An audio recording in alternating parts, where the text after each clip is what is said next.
மழலையர் பள்ளி மாணவர்களின் பட்டமளிப்பு விழா கோவை ஆர்எஸ்புரம் பகுதியில் அமைந்துள்ள ஸ்ரீ நேரு வித்யாலயா மெட்ரிக் மேல்நிலைப் பள்ளியில் இவ்வாண்டு கல்வியாண்டிற்கான மாணவர்களின் பட்டமளிப்பு விழா உற்சாகமாகவும் வண்ணமயமாகவும் பள்ளியின் தலைவர் மகாவீர் போத்ரா தலைமையில் சிறப்பாக நடைபெற்றது.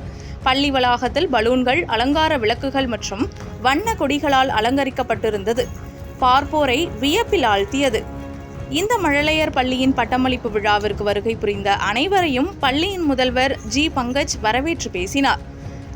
இந்த விழாவின் தொடக்கமாக பாரம்பரிய முறையில் இறை வழிபாட்டுடன் பள்ளியின் தலைவர் மகாவீர் போத்ரா, துணைத் தலைவர் கமலேஷ், சி. பாப்னா, பள்ளியின் செயலாளர் போபால் புராடியா ஆகியோர் குத்துவிளக்கேற்றி விழாவை சிறப்பித்தனர். மேலும் மாணவர்களுக்கு பட்டங்களை வழங்கி வாழ்த்துக்களை தெரிவித்தனர்.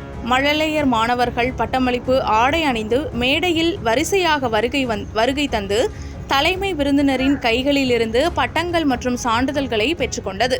சிறுவர் சிறுமிகள் முகத்தில் காணப்பட்ட மகிழ்ச்சி மற்றும் உற்சாகம் விழாவின் சிறப்பை மேலும் உயர்த்தியது. பள்ளி முதல்வர் தனது உரையில் மழலையர் கல்வி என்பது குழந்தைகளின் அடிப்படை வளர்ச்சிக்கான முக்கியமான கட்டமாகும். இங்கு கற்றுக்கொண்ட ஒழுக்கம், பழக்கம் மற்றும் அடிப்படை அறிவு அவர்கள் எதிர்கால கல்வியில் உறுதுணையாக இருக்கும் என்று தெரிவித்தார்.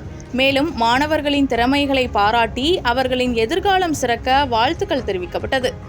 பெற்றோர்களும் தங்கள் குழந்தைகள் மேடையில் பட்டம் பெற்றதை பெருமையுடன் கண்டுகளித்தனர். நிகழ்ச்சியை தொடர்ந்து மாணவர்கள் வரவேற்பு நடனம், பாடல்கள், நாடகங்கள் போன்ற பல்வேறு கலை நிகழ்ச்சிகளை வழங்கி அனைவரையும் கவர்ந்தனர். விழா நிறைவில் அனைத்து மாணவர்களுக்கும் நினைவு பரிசுகள் வழங்கப்பட்டு குழு புகைப்படம் எடுத்துக்கொண்டது குறிப்பிடத்தக்கது. இவ்விழாவில் ஆசிரியர்கள், பெற்றோர்கள், மாணவர்கள் என ஏராளமானோர் கலந்து கொண்டு விழாவினை சிறப்பித்தனர்.